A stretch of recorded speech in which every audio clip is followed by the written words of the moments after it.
Hey guys, what's going on? And welcome back to another day of me messing around with neons. Yesterday I did end up going down to Flint and picking up an intake manifold from Jesse's Story. One of you guys had reached out and was looking for an intake manifold and left me an email. I think his name was Patrick. I said I'd have to look and see if I had any spares, and I realized I didn't. And at that point I was like, you know what, man, I probably should have my own spare here at least. So there's a Facebook post and somebody was looking for intake manifolds, and Jesse reached out and said that he had 2 of them. So I said, well, you know, let the guy look in, take first dibs. Whatever one you got left over, I'll take. Doesn't matter to me. So a couple days went by. Jesse reached out and he said, hey, I got this one. Do you want it? And I said, yes, I do. And it actually came with the throttle body and a couple sensors. The only thing it didn't have was the throttle cable bracket, which I'm fine with because I can just rob one off the other cars.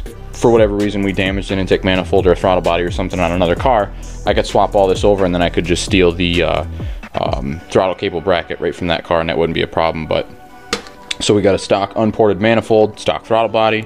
That's a spare we can sit on the shelf. That way, if anything ever happens, I'm ready to go. I don't have to try and get my hand on another part. So today what we're gonna end up doing is, I got Mark's car here still. We're gonna do a Modern Performance catch can on it. Now, they are back ordered until the end of July. I got one coming from Will, and then I got another one coming from Edwin down in Florida. So hopefully here within the next week, I'll have those catch cans, because I'm just gonna steal one from my blue car here and I'm gonna put that one on Mark's car. And then I gotta fix an oil leak with it. Now I did look at it and it looks like it's the cam sensor that's leaking. He thought it was the valve cover because he just put a cam sensor on, but I looked it over and the valve cover and everything was dry. So there's a little bit of oil that's actually sitting on the bottom of the cam sensor itself. So I'm gonna pull the cam sensor off and check the seal, make sure it didn't get nicked. And if the seal's good, then I'm probably just gonna take a little bit of silicone and run around the cylinder head where the camshaft sensor sits. And then I'll go ahead and put it back together. And then I'll probably let it dry for a while today before I try and fire it, because I definitely want to let that stuff cure because it's really humid today. And actually what I think I might end up doing first is I might just go ahead and take it for a ride and then bring it back in here and then go ahead and try and fix that leak. That way I can at least try and get a log from it. So actually I'm gonna go start the car and then we'll let it warm up, and then we'll take you guys for a ride. Before I start Mark's car, I gotta take this little bucket off here because hood exit life.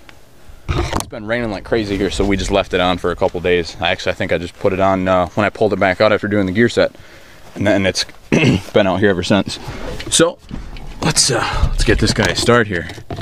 Now everybody's always like, cold start, cold start. This is a cold start from a hood exit car on ethanol.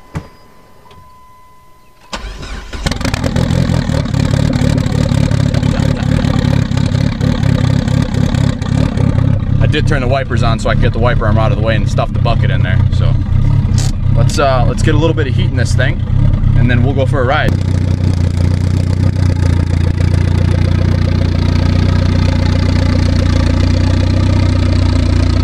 It's gonna be a fun one. All right, guys. So we're almost up to temperature and got a couple cameras set up on the car so we can get some cool videos for you. And then right now I'm just trying to get HP tuners hooked up and loaded. That way we can actually grab a good log.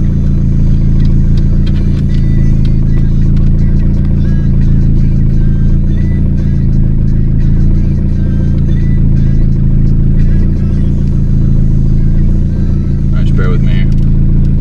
I won't have any wideband input because he doesn't have a wire I can hook into my serial.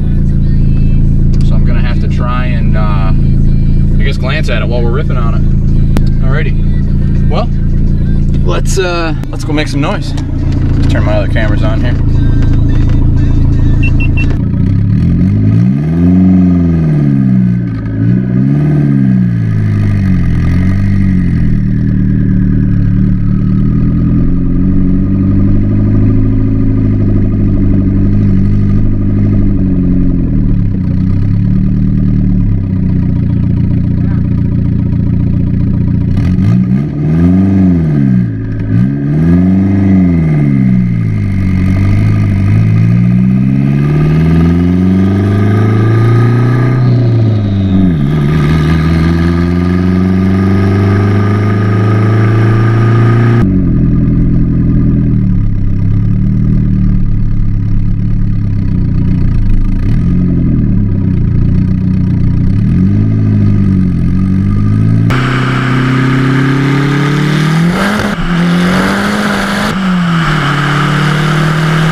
Well, that's no good.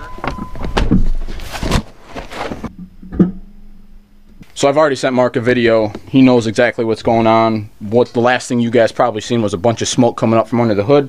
I shut everything down at that point, and I wanted to see what the hell was going on because this is not my car, built motor and everything, and I was like, oh my god, what's the deal? So I opened the hood, and you're not going to see it because I don't, oh, let me see if I got my flashlight out here still. Nope, I don't. Alright, give me a second. Because what you're going to see is a shit ton of coolant under this car. Or, oh, well, under the hood. So all over the motor, on the hood, it's fucking everywhere. And the car was fine until I got the car back here. You know, we made that last pull. I went down to the neighbor's house, turned around, we came back, made a rip, turned around, made another rip on the way back this way, and everything was okay. And then I turned around at the other end of the road here, and I made just another third, fourth whack real quick just to see what's going on. And the car was still, I think at most, by the time I got to my actual driveway, I think it said it was only like 210, maybe 215 degrees here. I didn't know what kind of tune they wrote when they programmed the fans. So I'm going to go in there and I'm going to check that real quick. But I opened the hood and there's coolant everywhere, right? Now, just ignore this because I was going to use this to take the radiator cap off until I figured out exactly what the hell's going on here. So this overflow hose was hooked to nothing. Whoever put this damn car together stuck it under the engine. They just tucked it into the power steering line and it just kind of ran off at the bottom of the motor somewhere. So I guess if the car's overheating in the staging lanes, we're just dumping water. Shit, that ain't gonna happen. So we're gonna have to get him a coolant overflow. Probably I'm gonna have to figure out where I want to put it because he does have the hood exit and you'll just boil anything that sits back in here. And he's still got AC and wipers. I mean, this is a complete car. Everything works on the car the way it should. I mean, it's AC, power steering, everything's complete. AC does work. It actually gets pretty cold. We found that overflow under there, so I'm gonna have to figure out an overflow for this car. We'll probably just grab a Summit one. Well, you might end up getting a coolant overflow right about here then if that's the case. I'll have to figure that out. Just see if I can get something to mount somewhere so we can dump this and not have to worry about it going all over the ground. But I had this rag out here and I was getting ready to take the radiator cap off and I put my hand on it and it rattled at me. So yeah, that was an interesting thing. I drove the car home just like that, didn't touch anything with the cap. We worked on the trans. I get back here and I find the cap's loose, so there's my problem. That's why we lost all of our coolant, is the car got up to temperature and just started pushing everything out.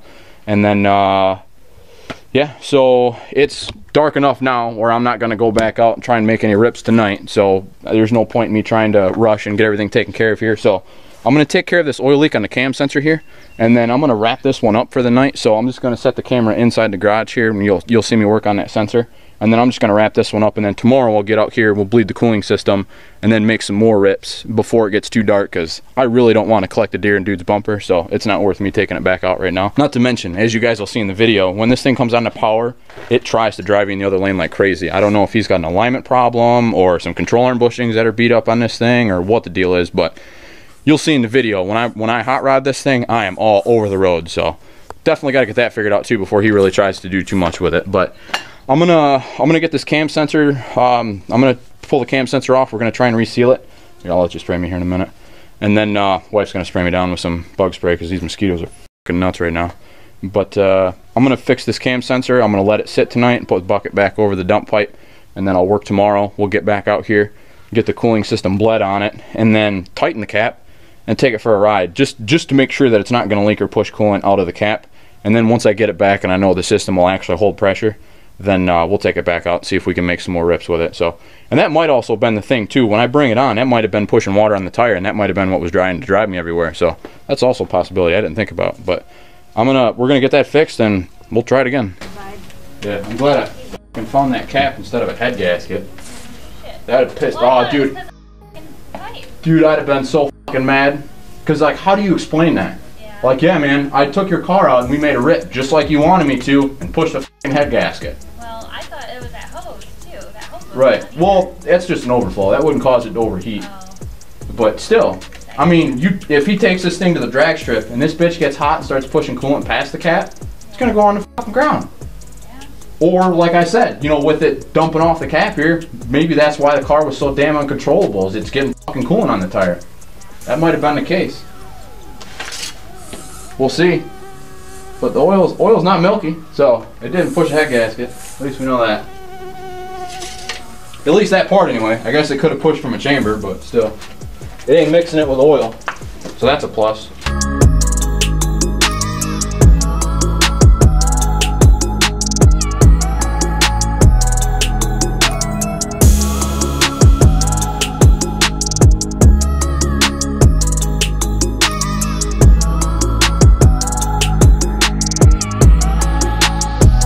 So if we look at the gasket here, actually right here in this spot, it's kind of where it looks black. That's because it's been mashed pretty flat. It's smashed in there pretty good. So when you put this together, I think they over tightened it. So I don't, in my bin, I looked and apparently I'm out because I must have used the last one on my other car, but I have another seal. It's in good shape. It's a used one. Normally I wouldn't put a used seal in, but for today's sake, just to figure out, you know, just to make sure that that's the problem, I'm gonna go ahead and put it on, and I'm gonna put it on with a little bit of ultra gray just because this shit will seal the world. You wanna clean all the old stuff off as best you can. It was torqued so much it even took the a lot of the rubber fingers right off of it. So if you look around the perimeter, awesome. If you look around the perimeter, you can see the little nubs that come off of this ring here. I don't know if you can see them against my glove, might help a little better. But they look pretty even all the way around. And if I look at this other one, like right here, they're almost non-existent. So this thing definitely got smashed and deformed. And you can see right there where the lip of it's actually kind of mucked up. So like I said, normally I wouldn't condone just reusing one of these. They're cheap enough. But I thought I had one. Took the car apart and turns out I don't have one. So for today's sake, we're just gonna stuff this used one in. Put a little bit of silicone on it. And we should be ready to roll. It's not like a play ball. I don't like to lose. So I'll make it work anyway. Okay, so like I said, we're just gonna do a very, very, very light film. Nothing crazy.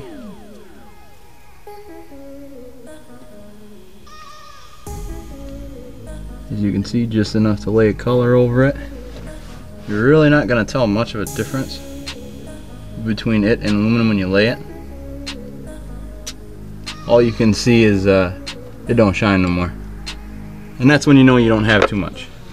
As you can tell it's there, you got too much. Just a light on here. A little bit more there. Let's see what this will do. See if this will at least put them on the road for now. And then as long as this takes care of it, and I know it's not an issue with the sensor or the cylinder head itself, then I'll go ahead and I'm actually going to order some cam sensor seals anyway, just because I don't have any. But I'll put one on his car as soon as I get one. Don't need to be much. I think it's only like 30 inch-pounds or something on that sensor. It ain't got to be a crazy bunch. That's probably why that other sensor smashed. I just hope it didn't warp his sensor, or why this other ring smashed, but I just hope it didn't damage the sensor. So we'll find that out tomorrow when we can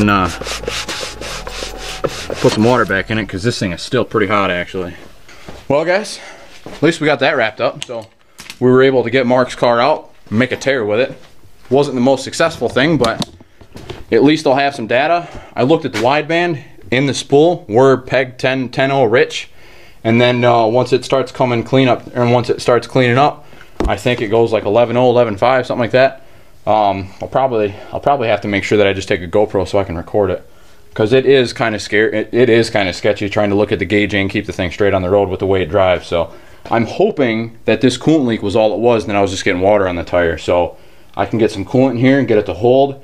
If the thing goes straighter down the road, then I can actually look at the gauge. But if it's still kind of squirrely after we get this taken care of, I don't know what we'll end up doing. I might just tell them we'll have to buy some dyno time and get that taken care of. And then after that, we can worry about, you know, doing control arm bushings or something, and then get an alignment, and then it'll go down the road straight. But yeah, I think if the car still drives like this, I'm just going to tell them it's going to have to go to the dyno, because there's no way I'm going to keep doing this on my road. I do not want to hurt that car, and I don't want something to come out in front of me when it's acting like that. So like I said, I got to figure out what I'm going to do for a coolant overflow yet.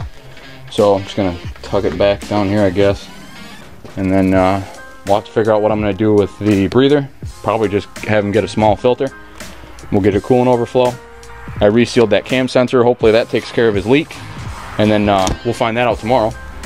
I'll get the coolant bled on this thing after work, and we'll take it for another ride and see what it does. So like I said, as long as it holds temperature, as long as it'll hold temperature and not spit any water, then I will, you know, I'll try and make a couple more rips and see how the car acts. I'll put a GoPro on the window so I can actually video what the wideband does. That way we know exactly where we are, because he doesn't have the data logging lead hooked up to his wideband, so I can try and plug it into my HP tuner so I can actually log it with everything else. So guys, I'm gonna wrap this one up for the night. I'm gonna go inside.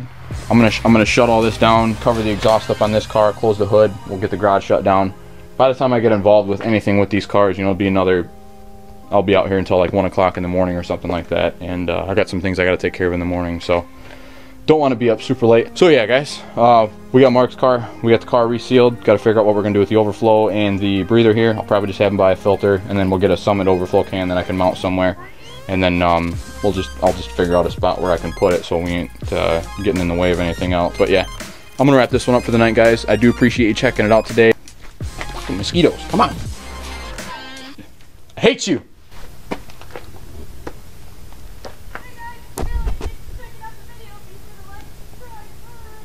What a bitch.